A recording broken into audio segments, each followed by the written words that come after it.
Dunbar. I'm the Senior Manager at the Parliamentary Research Service here. I'm speaking today on behalf of Dan Montoya and Christine Lamington, who wrote this paper and who unfortunately, because of circumstances at the last minute, weren't able to be here. So I'm going to try and fill their very big shoes. For those of you who don't know the Research Service, we provide confidential research services for all members, and we also publish papers for all of the Parliament that are on our website. And today I'm going to be taking you through some of the findings from our recent research paper on vacant housing. Sorry, let me just get my computer happening. There we go. So today I'm on the Gadigal lands of the Gadigal people of the Eora Nation here at Parliament House, and I'd like to acknowledge the traditional custodians of the lands on that we're all located on, and pay my respects to elders past, present and emerging, as well as any Aboriginal and Torres Strait Islander people who are here today. We wrote this paper to support more in-depth and informed discussion of vacant housing and how it could be addressed in New South Wales. I'm going to look today at the range of reasons why housing might be vacant and the available data on vacant housing in New South Wales. And I'll set out the range of international policies that have been adopted to deal with long-term vacant housing. And at the end, cover some of the recent New South Wales parliamentary and government developments. We've got a lot to get through, but if you have questions along the way, please put them in the chat, and we might have time to answer them. If we don't, and if given that I'm not Dan or Christine, I might not be able to answer them anyway, so we can come back to you and take them on notice. So I'm just going to dive straight in, given we have quite a bit to cover. So firstly, we'll look at why housing is vacant. There's a whole range of reasons why housing is vacant, and different lengths of time that are kind of covered in this broad kind of use of the word vacant.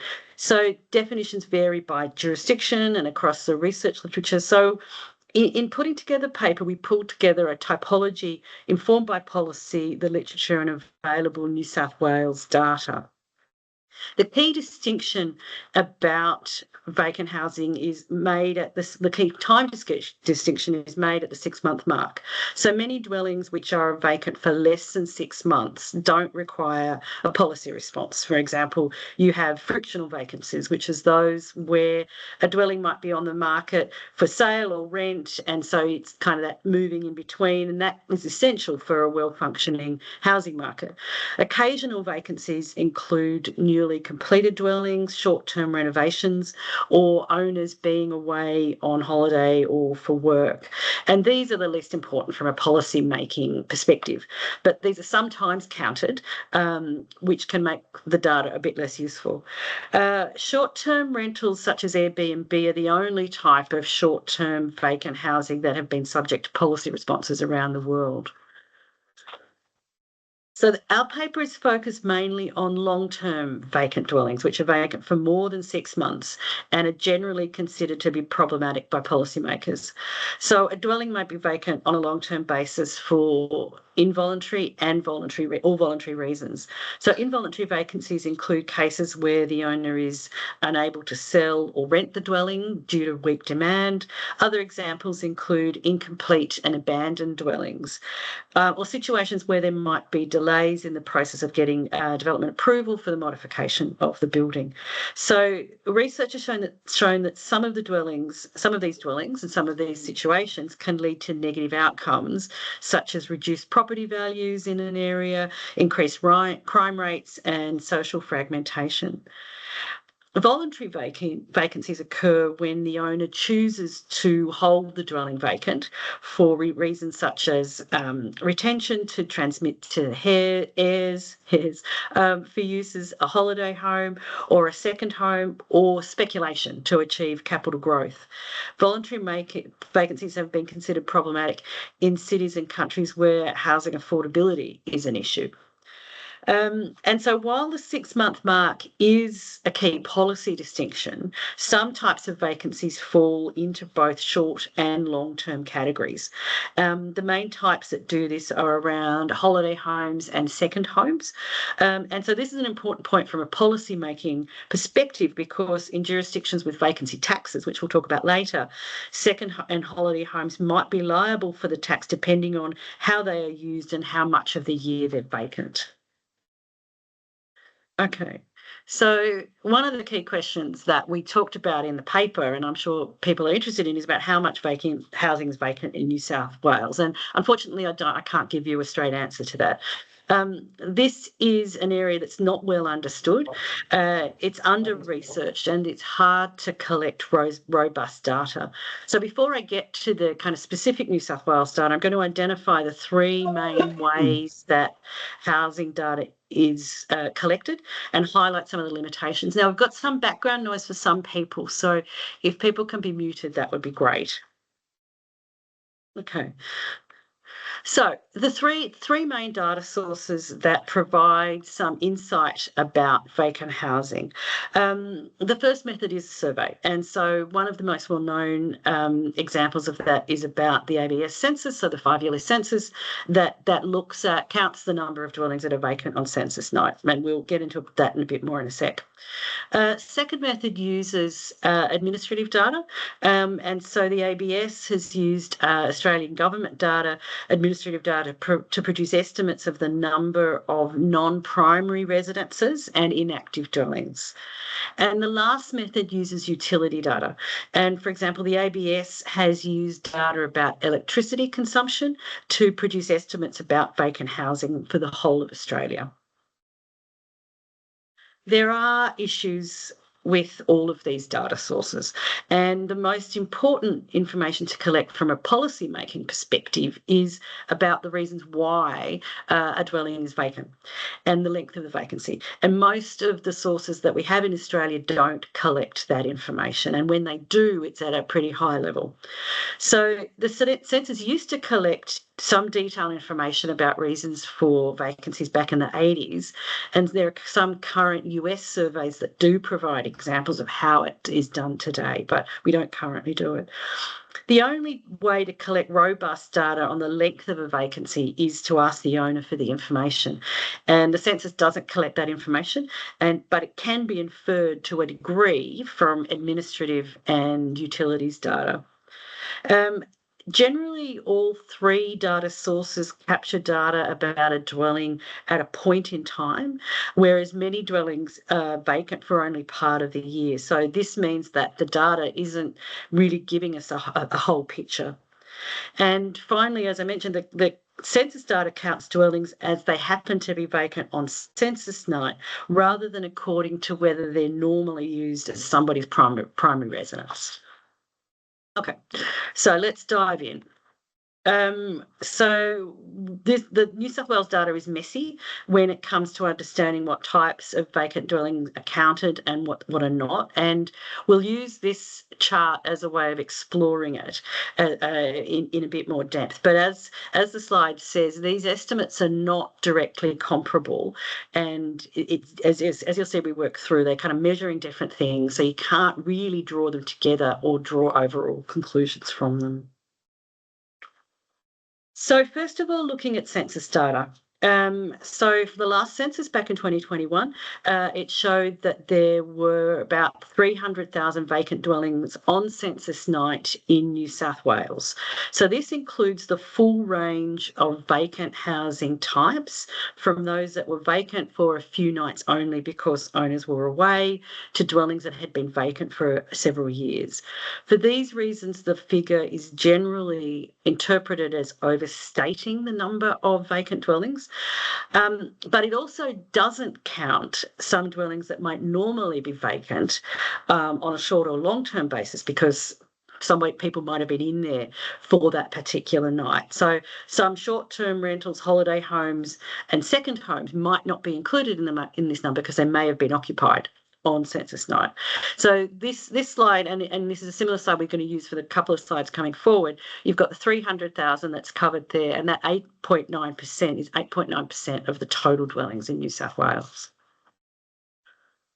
So the next data source we're going to look at is from Transport for New South Wales, and it uses census and planning data to produce dwelling forecasts for New South Wales. And according to this data, in 2021, there were approximately 299,000 dwellings that were not used as primary residences. And this estimate would appear to include the three groups that are of most interest to policymakers, so both types of long-term vacant housing, as well as the short-term vacant housing of short-term rentals, holiday homes and second homes. Similar, as you can see, to the census data. Now, this is where things get a bit different because this is where the ABS is starting to use experimental data, administrative data, about to be counting the same three groups and occasional vacancies. So the light blue column shows that there were about 327,000 non-primary residences in 2021. So these are residences that are not somebody's primary home. Non-primary residences, 327,000 in 2021. So according to the ABS, this includes short-term rentals, holiday homes and second homes, as well as dwellings on the market where residents haven't yet moved in. So that's the light blue column. The pink column on the chart shows about 433,000 inactive dwellings as measured by the administrative data from the ABS, and that would include all the involuntary vacancies and some voluntary long-term vacancies. So the pink one is really picking up the long-term vacancies. And finally, New South Wales Treasury published a discussion paper on short-term rental accommodation in 2024, which I'll talk a bit more about at the end of the session. And it included data around short and long-term rentals. So the light blue column here includes the 80,000 short-term rentals and holiday homes. And the pink column shows that there are about 15,000 long-term vacant dwellings, according to the Treasury estimates. The discussion paper didn't mention second homes and claimed that a total of 95,000 represents high-level estimates of all of the residential properties in New South Wales that are not used for long-term housing.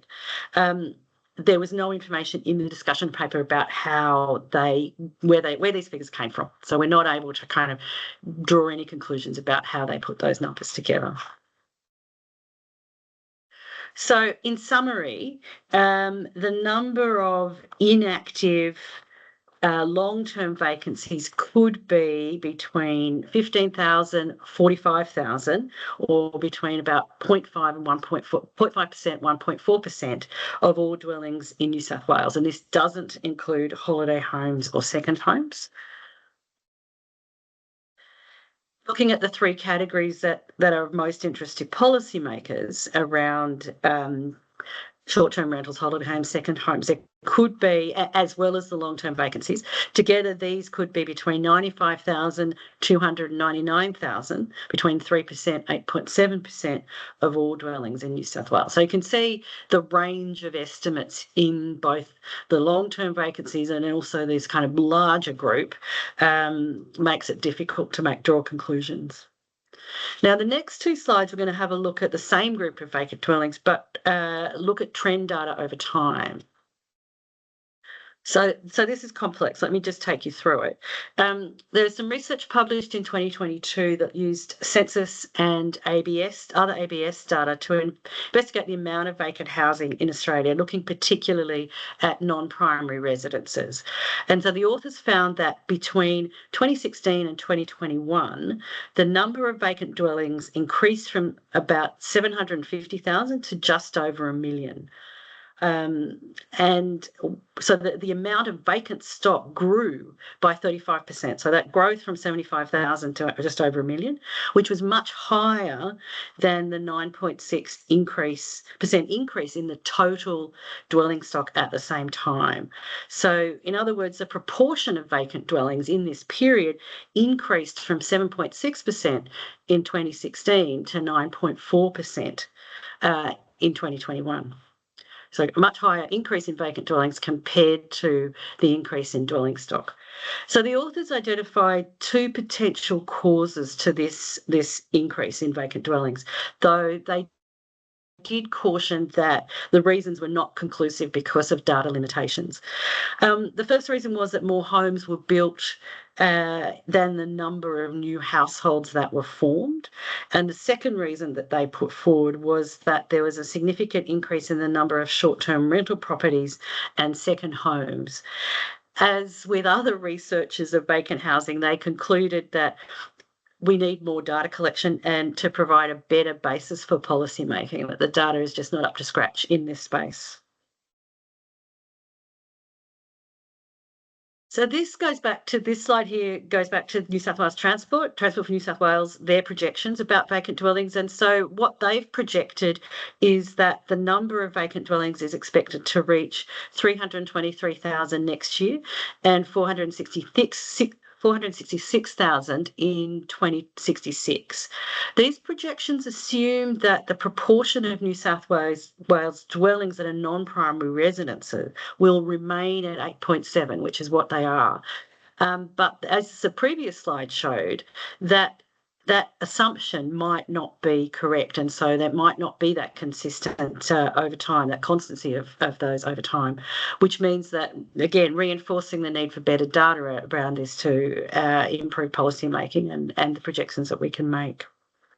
Okay, so that's a kind of in-depth look at the data that we have around vacant housing. What I'm going to do now is look at what's been done around this internationally, what are the policy responses that have been put in place around vacant housing around the world. And so I'll briefly describe the different types of policy responses that have been put in place with some examples, particularly focusing on vacancy taxes. And we look at these in depth in the paper because they seem to be the only policy. They've been around for a while in some jurisdictions. They're the only real one that there's been some research about.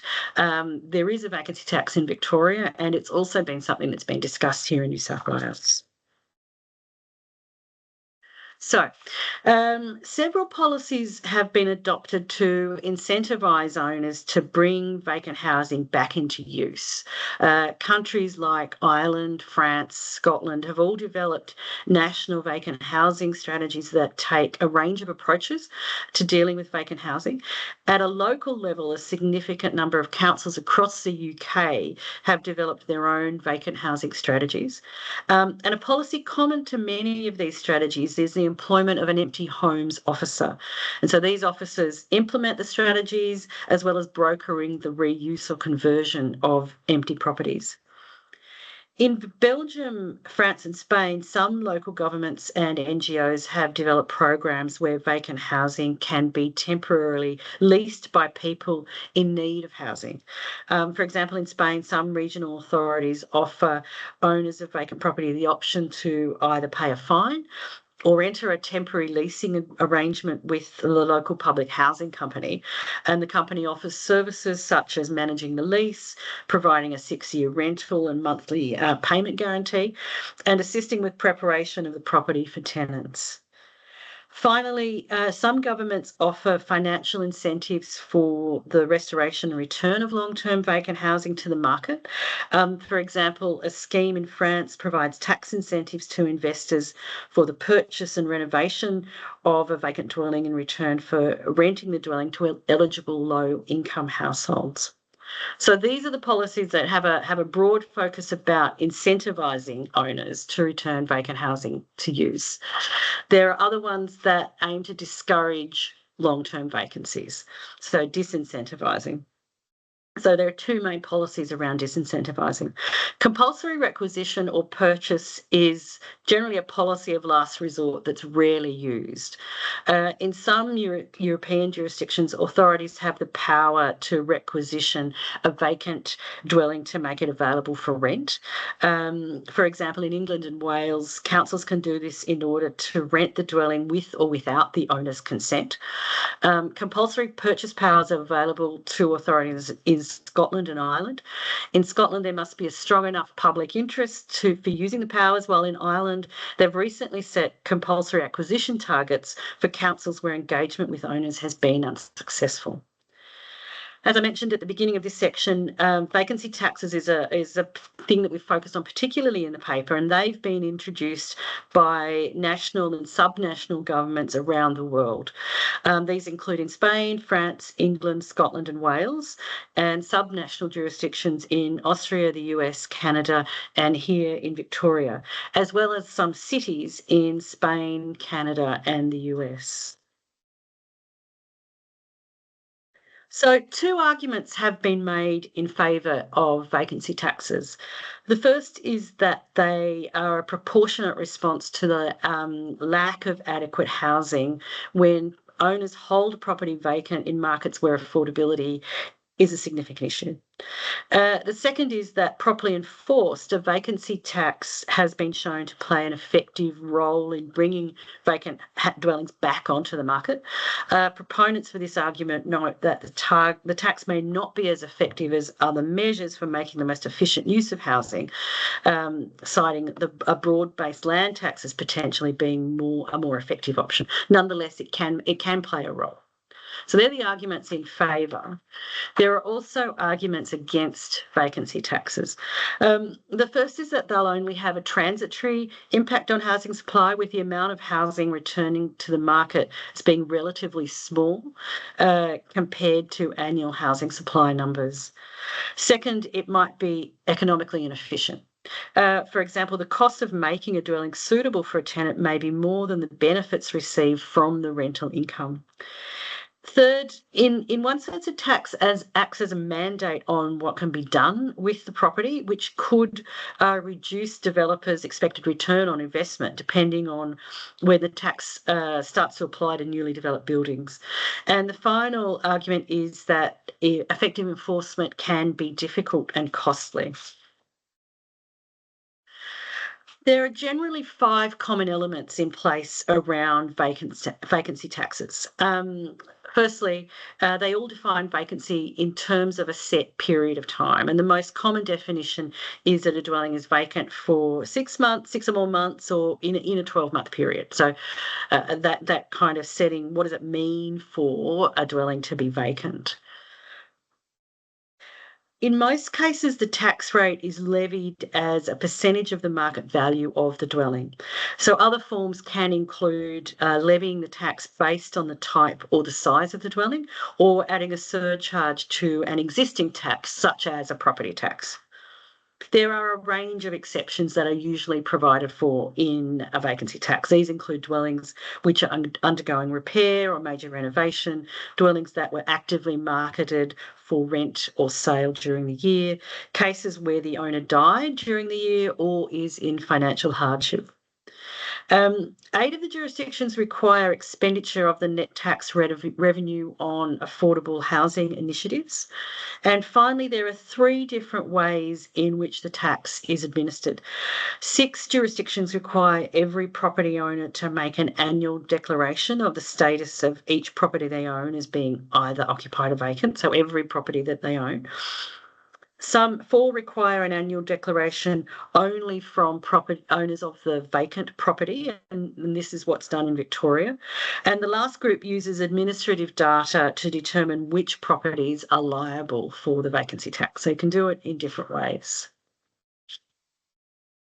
So France was the first jurisdiction to introduce vacancy taxes back in 1999. The tax was intended to encourage owners of vacant dwellings to reintroduce their property to the market to improve efficient use of housing stock in areas with high demand. The tax rate has steadily increased since then. It's currently levied at 17% of annual revenue for the first year of vacancy and 34% of annual rental value for all subsequent years.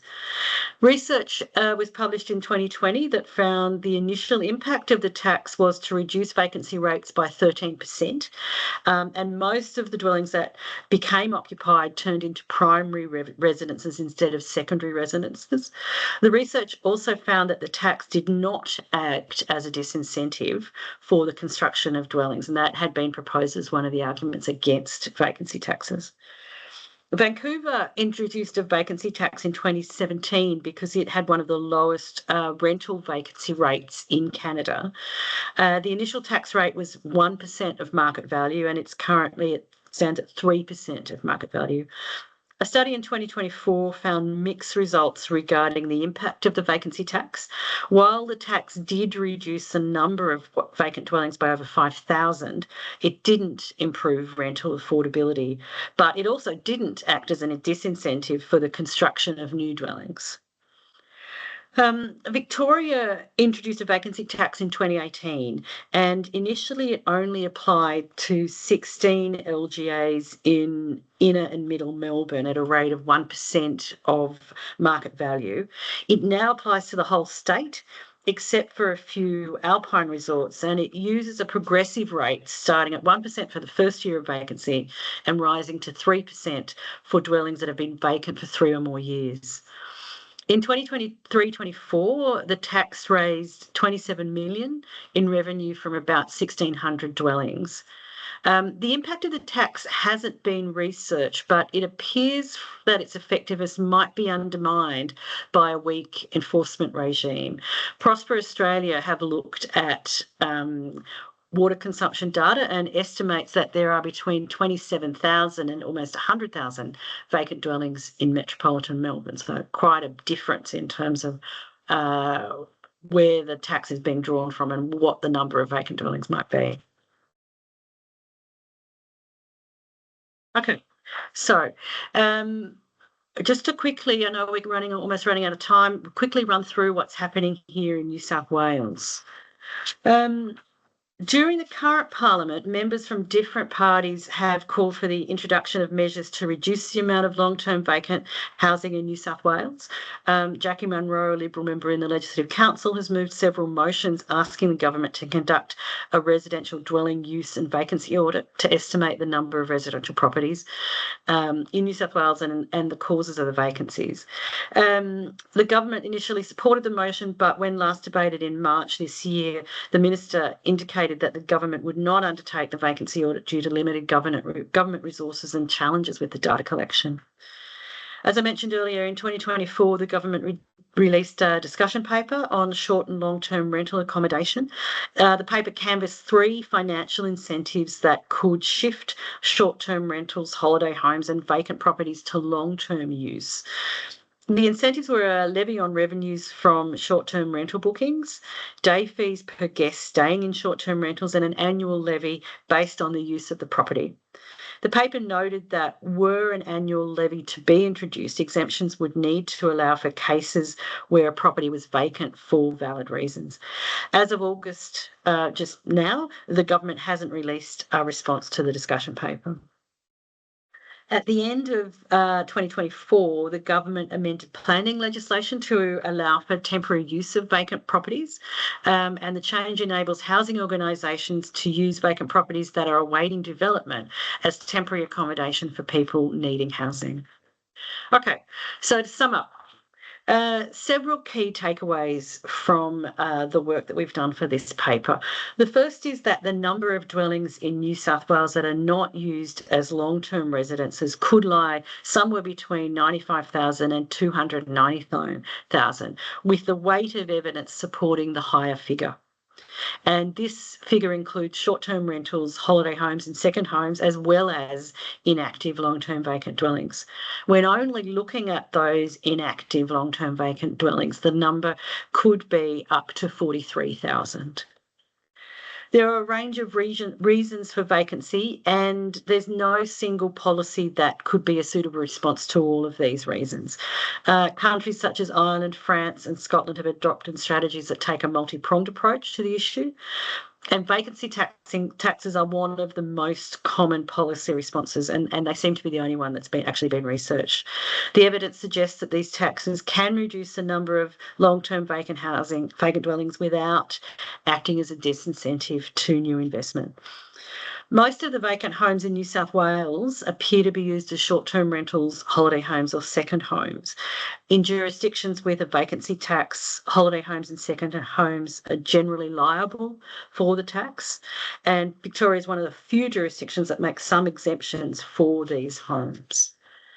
Okay, so that was a quick whistle-stop tour through our vacant housing paper, taking us up to 1 minute to 1. I'm sorry that we kind of jammed so much in there. It's a fairly comprehensive paper that covers a lot, and congratulations to Dan and Christine for all their work that they've done on it.